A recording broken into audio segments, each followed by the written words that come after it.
కాంగ్రెస్లో మంత్రివర్గ విస్తరణ కుంపటి, అరడజను ఖాళీలకు డజన్ల కొద్దీ ఆశావహులు. హామీలు, సామాజిక ప్రాంతీయ న్యాయం కోసం అధిష్టానంపైన ఒత్తిడి. ఇక్కడుంది వార్త. విస్తరణ వాయిదాతో నాయకులు అసంతృప్తి. సామాజిక న్యాయం అడ్డొస్తే ఎమ్మెల్యే పదవికి రాజీనామా చేస్తా. ఎవరు? మల్రెడ్డి రంగారెడ్డి. ఆయన ఏమంటుండు? ఒకవేళ రెడ్డి అన్న ఇదే మనకు అడ్డం వస్తే, కమ్యూనిటీని అడ్డం వస్తే, కులమే అడ్డం వస్తే నేను రాజీనామా చేసేస్తా అంటుండు. జానారెడ్డిపై నెపం వేసిన కోమటిరెడ్డి మంత్రి పదవి రాకపోతే దేనికైనా సిద్ధమే. ఎవరు? కోమటిరెడ్డి రాజగోపాల్ రెడ్డి అంటున్నాడు. కోమటిరెడ్డి రాజగోపాల్ రెడ్డి మాట్లాడి పోయి యూరప్లో పడ్డాడు. కథం. నా గొంతు కోసేందుకు ఒక కుటుంబం ప్రయత్నం. ఎమ్మెల్యే ప్రేమ్ సాగర్ రావు. రేవంత్ ఆహ్వానిస్తేనే వచ్చానన్న వివేక్. ఎవరైనా? ఎమ్మెల్యే ప్రేమ్ సాగర్ రావు, మంచిర్యాల ఎమ్మెల్యే. ఈయనకి ఇప్పుడు కావాలా? ఈయనకి ఇవ్వాలంటే అక్కడ మళ్ళీ వివేక్ అడ్డం ఉన్నాడు. వివేక్ అంటుండు నాకు హామీ ఇచ్చిరు, తీసుకొచ్చిరు, మంత్రి పదవి ఇవ్వకపోతే ఎట్లా అని వివేక్ అంటున్నాడు. ఆయనకి ఎందుకు ఇవ్వాలి? ఆయన నాకు అడ్డుపడుతున్నది ఆ కుటుంబం అంతా. ఆ కుటుంబం నీకు ఎన్ని కావాలి? వివేక్ ఎమ్మెల్యే ఉన్నాడు, ఆయన అన్న తమ్ముడు ఎమ్మెల్యే ఉన్నాడు, కొడుకు ఎంపీ ఉన్నాడు, ఇంకెన్ని కావాలని ఆయన అడుగుతున్నాడు. కాంగ్రెస్లో మంత్రివర్గ విస్తరణ కుంపటి రాజుకుంటోంది. రాష్ట్ర క్యాబినెట్లో అరడజను ఖాళీలుంటే ఆశావహులు డజన్లలో ఉండడంతో రాజకీయ వాతావరణం హీటెక్కిపోతోంది. అసెంబ్లీ ఎన్నికలకు ముందు నేతలకు ఇచ్చిన ముందస్తు హామీలు, సామాజిక ప్రాంతీయ న్యాయం కోసం వస్తున్న ఒత్తిళ్ల నేపథ్యంలో కాంగ్రెస్ అధిష్టానం వాయిదా మంత్రాన్ని పాటిస్తోంది. ఇప్పటికే జాతీయ స్థాయిలో అనేక సమస్యలతో సతమతమవుతున్న అధిష్టానానికి తెలంగాణ క్యాబినెట్ విస్తరణ శిరోభారాన్ని తెచ్చిపెడుతోందని. అసలు కాంగ్రెస్కి కొంచెం అనేది పార్టీనా అండి? ఎవడన్నా టక్మన్ చేసేయాలా, అవతలపడాలా? ఇగో ఇది ఉన్నది, ఇది లేదని చెప్పాలా, క్లోజ్ చేసి పడేయాలి. మీరు ఎంత డ్రాగ్ చేసే కొద్దీ అన్ని వాయిస్లు పెరుగుతూ ఉంటాయి. గిన్ని రోజులు ఒక 6 మంత్రి పదవులు డిసైడ్ చేయడానికి. ఈ ఆలస్యంపై కోమటిరెడ్డి రాజగోపాల్ రెడ్డి, ప్రేమ్ సాగర్ రావు, మల్రెడ్డి రంగారెడ్డి, వివేక్ వెంకటస్వామి ఇప్పటికే తమ అసంతృప్తి వ్యక్తం చేయగా మరికొందరు అదే బాట పట్టే ప్రమాదం ఉండడంతో విస్తరణకు మరోమారు బ్రేకులు పడవచ్చని చెబుతున్నారు. ఇప్పుడు ఇక్కడ పాయింట్ ఏంటంటే, మీరు ఇప్పుడు చేయాలి అనుకుంటున్నారు, తక్షణం చేయాలి. ఏం చేయాలా? మీరు చెప్పాలా? ఇప్పుడు రాజగోపాల్ రెడ్డి కొట్లాడుతున్నాడండి నాకు పదవి ఎట్లియనని. ఇప్పుడు నాకు అడ్డం వచ్చేది ఏమున్నది? రాజగోపాల్ రెడ్డికి ఒకే జిల్లా నుంచి ఒకటే కమ్యూనిటీ, ఒకటే సామాజిక వర్గం, ఒకటే కుటుంబం, ఇన్ని అంశాలు ఇబ్బంది పెడుతున్నాయి. ఈయన అన్న కోమటిరెడ్డి రాజగోపాల్ రెడ్డి ఒక మంత్రి, ఉత్తమ్ కుమార్ రెడ్డి 2, ఇంకొక ఆయన ఎవరో ఉండే, ఉత్తమ్ కుమార్ రెడ్డి, కోమటిరెడ్డి వెంకటరెడ్డి, అరే మర్చిపోతున్నామేంది, నల్గొండ నుంచి ఇంకెవరున్నారు? ఇద్దరున్నారు. ఒకవేళ రాజగోపాల్ రెడ్డికి ఇస్తే 3 అవుతారు. ఏమవుతుంది? ఒకే జిల్లా నుంచి 3 అవుతారు, ఒకే సామాజిక వర్గం 3 రెడ్లు అవుతారు, ఒకే కుటుంబం నుంచి 2 అవుతారు. ఎవరెవరు? రాజగోపాల్ రెడ్డి, కోమటిరెడ్డి వెంకటరెడ్డి. ఇప్పుడు ఈ అంశం ఈయనకి ఇబ్బందిగా మారింది. ఏం చేయాలా? ఇప్పుడు వీళ్ళ అన్న ఆల్రెడీ ఉన్నాడు కదా వెంకటరెడ్డి. గవర్నమెంట్ చేయాలనుకుంటే టక్మని మీకు చేతనైతే వెంకటరెడ్డిని ఉడబీకాలా, ఈయనకి ఇచ్చేయాలా?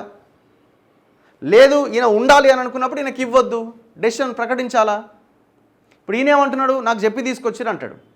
నాకు చెప్పి తీసుకొచ్చిరు, నేను కేసీఆర్ని ఓడగొట్టినా అంటాడు ఈయన. ఓపా, మామూలు మాటలు కాదు. ఆ మాటలకి మనం లెక్క అంతు పొంతే ఉండదు. వీళ్ళ గురించి చెప్పాలంటే పెద్ద ఎపిసోడే చేయొచ్చు మనం.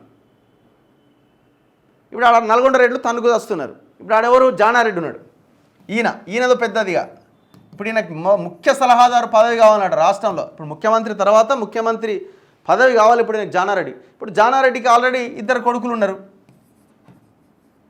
రఘువీర్ రెడ్డి అండ్ ఈయన పేరు ఏందో ఉండే, ఇంకో ఆయన పేరు ఇంకేదో పేరు ఉన్నది ఆయన పేరు. రఘువీర్ రెడ్డి ఆయన కొడుకు, ఇంకో కొడుకు, ఒక ఆయన ఎమ్మెల్యే, ఇంకొక ఆయన ఎంపీ. ఇప్పుడు వీళ్ళిద్దరి మధ్య వారు నడుస్తున్నది. జానారెడ్డి ఏమంటున్నాడు? రంగారెడ్డి జిల్లాకి సంబంధించి ఎవ్వరికి కూడా మంత్రి పదవి రాలేదు, వాళ్ళకి పదవి రావాలి అంటున్నాడు. రంగారెడ్డి జిల్లాలో ఎవరెవరు ఉన్నారు? మల్రెడ్డి రంగారెడ్డి ఉన్నాడు, ఆయన ఎవరు? రామ్మోహన్ రెడ్డి ఉన్నాడు, పరిగి ఎమ్మెల్యే రామ్మోహన్ రెడ్డి ఉన్నాడు. 2 రెడ్లే ఈడ కూడా. ఈడ 2 రెడ్లే, ఈడ రెడ్డియే, ఈడ 2 రెడ్లే, ఈడ 3 రెడ్లే. ఇప్పుడు ఈ జానారెడ్డి రంగారెడ్డి జిల్లాకు ఒక్కటి కూడా రాలేదు. గ్రేటర్ హైదరాబాద్ పరిధిలో గెలిచిందే ఎవరో ఒక ఎమ్మెల్యే లేడు. ఆ గ్రేటర్ హైదరాబాద్ పరిధికి సంబంధించి ఒక మల్లెడ్డి రంగారెడ్డి ఉన్నాడు అండ్ రంగారెడ్డి జిల్లా రామ్మోహన్ రెడ్డి ఉన్నాడు. సో వీళ్ళిద్దరిలో ఎవరో ఒకరికి ఇవ్వాలన్నది ఆయన ఎవరు జానారెడ్డి ఆలోచన. నువ్వెట్లా అంటావు, నువ్వు మా జిల్లానోడివి, నువ్వు ధర్మరాజు అనుకుంటే కళ్ళు లేని కబోదిలాగా మారిపోయినావు, ధృతరాష్ట్రుడిలాగా మారిపోయినావని రాజగోపాల్ రెడ్డి జానారెడ్డి మీద మొన్న తొడగొడుతున్నాడు. కానీ మనమేమంటున్నాం, ఉత్తమ్ కుమార్ రెడ్డి, కోమటిరెడ్డి వెంకటరెడ్డి ఒకే జిల్లా, మళ్ళీ ఇంకో ఆయనకి ఇస్తారా? ఇప్పుడు మొన్న మీటింగ్ పెట్టిండు ఎవరు, కోమటిరెడ్డి రాజగోపాల్ రెడ్డి. ఆ మీటింగ్లో ముందే ప్రిపరేషన్ ఏంది, మొత్తం నా మంత్రి పదవి మీదనే డిస్కషన్ జరగాలన్నది ఆ చౌటుప్పల్ మార్కెట్ కమిటీ సంథింగ్ ఏదో సమావేశానికి సంబంధించి. ఆల్రెడీ ఆ చుట్టూ నా వెనకాల లీడర్లు అందరికీ చెప్పిరుగో మంత్రి పదవి గురించి మనం కొంచెం ఫోకస్ చేయాలి, సార్కి మంత్రి పదవి రావాలి అది ఇదని వాళ్ళని ఇచ్చేసారు. మేము వాళ్ళు ఇస్తామంటే మేమెందుకు వద్దంటామని ఆ వెనకాల ఉన్న లీడర్లు వాళ్ళు వీళ్ళు అన్నారు. ఇక మొత్తం అంటే చర్చ అంతా కోమటిరెడ్డి రాజగోపాల్ రెడ్డి చుట్టూ తిప్పారు. సమావేశం ఒకటైతే ఈయన చుట్టూ తిరిగింది మొత్తం చర్చ అంతా. అసలు ఎందుకు ఇవ్వాలి మీకు, తీసుకోండి వెంకటరెడ్డిది కట్ చేయండి, రాజగోపాల్ రెడ్డికి ఇవ్వండి. 4 రెడ్డి మంత్రులు ఉంటారు, 40 మంది రెడ్డి ఎమ్మెల్యేలు ఉంటారు. బీసీలు ఉండొద్దా, ఎస్సీలు ఉండొద్దా, ఎస్టీలు ఉండొద్దా? అదే నల్గొండ జిల్లాలో వేముల వీరేశం మంత్రి కావద్దా? బాలునాయక్ ఎస్టీ సామాజిక వర్గం మంత్రి కావద్దా?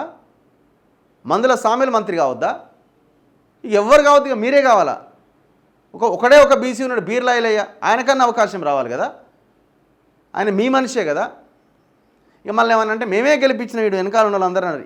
ఎవరు గెలిపించారు? చామల కిరణ్ కుమార్ రెడ్డిని కోమటిరెడ్డి రాజగోపాల్ రెడ్డి గెలిపించిండా? కోమటిరెడ్డి రాజగోపాల్ రెడ్డి ఓడిపోతాడని చాలామంది ఫోన్ చేసి చెప్పింది రాజగోపాల్ రెడ్డి. ఈయనడే గెలిచాడా, ఈయన మాట్లాడలేకపోతున్నా, నేను ముక్కు లేదు మొహం లేదని మాట్లాడింది ఈయనే కదా.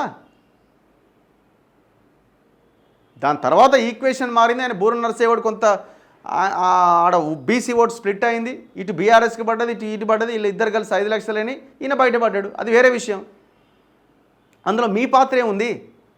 మీరు ఒక్కసారి చామల కిరణ్ కుమార్ రెడ్డి మాట్లాడిన మన చామల కిరణ్ కుమార్ రెడ్డి ఎలక్షన్ టైంలో, ఆ ఎంపీ ఎలక్షన్ టైంలో మీరు మాట్లాడిన స్పీచెస్ ఒకసారి తీయండి. మీరు మీ గురించే ప్రొజెక్ట్ చేసుకునే ప్రయత్నం చేశారు. ఎంత దారుణం ఇది. ఇప్పుడు ఇది రాష్ట్రంలో చర్చనా? ఇది హైకమాండ్, మీకు కాంగ్రెస్ పార్టీకి మీకు హైకమాండ్ కొంచెమైనా ఉండాలి కదా. ఈ సమస్యను తీర్చడానికి ఇన్ని నెలల సమయం పడుతుందా? దీనివల్ల ఎవరు ఎఫెక్ట్ అవుతున్నారు? తెలంగాణ ప్రజలు ఎఫెక్ట్ అవుతున్నారు. విద్యాశాఖ మంత్రి లేడు, కార్మిక శాఖ మంత్రి లేడు, మున్సిపల్ మంత్రి లేడు, అన్ని ముఖ్యమంత్రి దగ్గరనే ఉన్నాయి. 16 నెలలు అవుతుంది, 18 మంది మంత్రులు ఉన్నారు, కేవలం 12 మందే ఉన్నారు, ఇంకా 6 మంత్రి పదవులు ఖాళీలు ఉన్నాయి. ఇప్పుడు ఈయన మల్లెడ్డి రంగారెడ్డి నేను రాజీనామా చేసేస్తే నాకు రెడ్డి కమ్యూనిటీ నాకు మీకు ఇబ్బంది అనిపిస్తే అని ఆయన అంటున్నాడు. నిన్న ఆయన ఎవరు ప్రేమ్ సాగర్ రావు ఏమంటున్నాడు, మొత్తం ఆ కుటుంబాన్ని నన్ను అడ్డుకుంటుంది అంటున్నాడు. ప్రేమ్ సాగర్ రావుకేమో బట్టి సపోర్టు, వివేక్ ఏమో హైకమాండ్ ఇస్తామన్న హామీ ఆయనకు అది.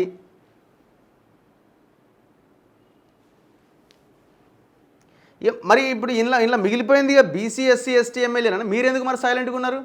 మాకు కూడా కావాలని మీరు ఎందుకు అడుగుతలేరు? ఇట్లాంటి వాళ్ళు అడిగితే నోటీస్ ఇస్తారు, షోకాజు, ఇంకోటి.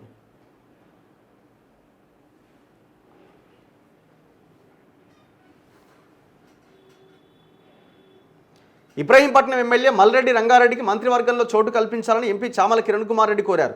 రాష్ట్ర జనాభాలో హైదరాబాద్, రంగారెడ్డి జిల్లాల్లోనే సగం మంది ఉంటారు.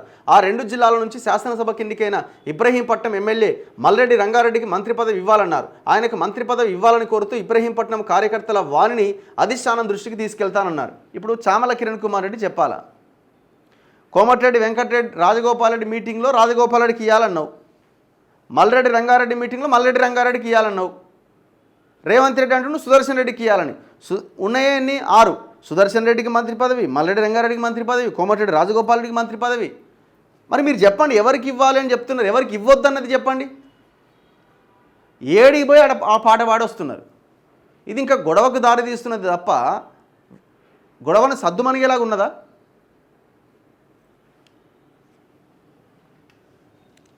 మంత్రి పదవి రాకపోతే దేనికైనా సిద్ధం, ప్రేమ్ సాగర్ రావు. తనకు మంత్రి పదవి రాకపోతే దేనికైనా సిద్ధమే అని మంచిర్యాల ఎమ్మెల్యే ప్రేమ్ సాగర్ రావు కాంగ్రెస్ అధిష్టానాన్ని హెచ్చరించారు. సోమవారం మంచిర్యాలలో జరిగిన బహిరంగ సభలో ఆయన మాట్లాడారు.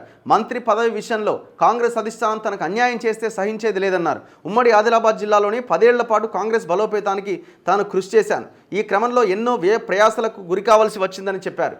ఎన్నికలకు ముందు ఇతర పార్టీల నుంచి వచ్చిన కొందరు మంత్రి పదవుల కోసం ప్రయత్నిస్తూ తన గొంతు కోసేందుకు ప్రయత్నిస్తున్నారు అని చెన్నూరు, బెల్లంపల్లి ఎమ్మెల్యేలు గడ్డం వివేక్, గడ్డం వినోదులను ఉద్దేశించి అన్నారు. ఇప్పటికే ఒకే కుటుంబంలో 3 పదవులు ఉన్నాయి, 4వ పదవి కూడా ఇస్తారా అని ప్రశ్నించారు. నోట్లో నాలుక లేని గిరిజనులు, ఉమ్మడి జిల్లాలోని అమాయక ప్రజల తరపున తాను గొంతెత్తుతున్నాను. తనకు అన్యాయం చేస్తే ఆయా వర్గాల ప్రజలకు అన్యాయం చేసినట్టే. మరి కాపురాలో మొత్తం కబ్జాలు చేస్తున్నారు కదా సార్, మీరు ఆ స్థలాల్లోకి వాళ్ళని పోనిస్తలేరని ప్రగతి భవన్కి వచ్చి, ఆ ప్రజాభవన్కి వచ్చి కంప్లైంట్ చేస్తున్నారు కదా బాధితులు. మళ్ళీ వెనకాల పేదలు ఉన్నారంటారు, పేదల భూమిని కొట్టేస్తున్నాం. మరి ఇదేంది కథ?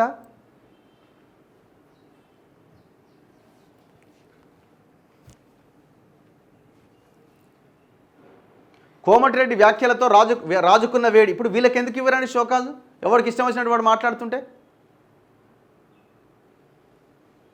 ఎమ్మెల్యే కోమటిరెడ్డి రాజగోపాల్ రెడ్డి వ్యాఖ్యలతో కాంగ్రెస్లో రాజకీయ వేడి రాజుకుంది. ఆయన ఏకంగా మాజీ మంత్రి, రాష్ట్ర పార్టీ కురువృద్ధుడు జానారెడ్డిని టార్గెట్ చేసుకున్నారు. తనకు మంత్రి పదవి రాకుండా జానారెడ్డి అడ్డుపడుతున్నారని, ఆయన రాసిన లేఖ వల్లే ప్రక్రియ ఆలస్యమైందని విమర్శించారు. అధిష్టానం తనకు మంత్రి పదవి ఇస్తానంటే కొందరికి చెమటలు పడుతున్నాయి. అంతలోనే సోమవారం రోజు ప్రేమ్ సాగర్ రావు తన అసహనాన్ని వ్యక్తపరిచారు. ఇప్పటికే ఒకే కుటుంబంలో 3 పదవులున్నాయని, 4వ పదవి కూడా ఇస్తారని గడ్డం వివేక్ వెంకటస్వామిని ఉద్దేశించి వ్యాఖ్యలు చేశారు. దీనికి అదే స్థాయిలో గడ్డం వెంకటస్వామి ప్రతిస్పందించారు. తాను కాంగ్రెస్ పార్టీలోకి స్వతహాగా రాలే, రేవంత్ రెడ్డి ఆహ్వానిస్తేనే వచ్చా. అందరికీ మంత్రి పదవిపై ఆశ ఉంటుంది. ఆ దిశలో ప్రేమ్ సాగర్ రావు మాట్లాడి ఉంటారు. అయితే ఆశావహుల అసంతృప్తులు ఇంతటితో ఆగుతాయా లేదా కొనసాగుతాయా అనే దానిపై మంగళవారం జరగబోతున్న సిఎల్పి భేటీ తర్వాత స్పష్టత వస్తుందని కాంగ్రెస్ వర్గాలు అభిప్రాయపడుతున్నాయి. చూడండి, ఇది బాగుంది కార్టూన్. హస్తవ్యస్తం, ఆగమాగం, మంత్రి పదవుల కోసం అలజడి, నీటి బుడగలుగా మారిన వాగ్దానాలు. ఉన్న షేని మొత్తం 4 ముక్కలు చేసి పడేసి రాయిళ్ళు. ఇటు చూడండి, రాజగోపాల్ రెడ్డి, వివేక్, ప్రేమ్ సాగర్ రావు, మల్రెడ్డి రంగారెడ్డి. అరే మీ ఎస్సీ ఎస్టీ బీసీ ఎమ్మెల్యేలకు ఏమైందని మీరు కూడా తిరగబడండి, మీరు కూడా సమావేశాలు పెట్టుకోండి. ఎందుకు పెడతలేరు మీరు? ఎందుకు వాళ్ళ లెక్క అడుగుతలేరు? కాంగ్రెస్లో సమీకరణల సంక్షోభం, హైకమాండ్పై నాయకుల గుస్సా. కాంగ్రెస్కు రాజకీయ లిట్మస్ టెస్ట్. నిప్పురవ్వ నుంచి అగ్నిపర్వతం వైపు నాయకుల రాజీనామా, బెదిరింపులు. వివేక్, ప్రేమ్ సాగర్, రాజగోపాల్, మల్రెడ్డి మంత్రి పదవుల కోసం పట్టు, ఎటూ తేల్చలేక అధిష్టానం. ఈ మొత్తం వ్యవహారానికి రీజన్ ఏంటంటే కాంగ్రెస్ హైకమాండ్ చేసిన నిర్లక్ష్యం. ఏది దాటవేత ధోరణి.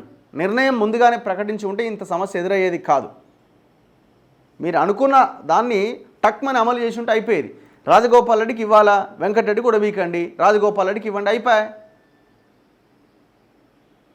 ఏముంది, ప్రేమ్ సాగర్ రావు, ఇక్కడ వివేకు, ఎవరో ఒకరికి ఇచ్చేయండి, అయిపోతుంది.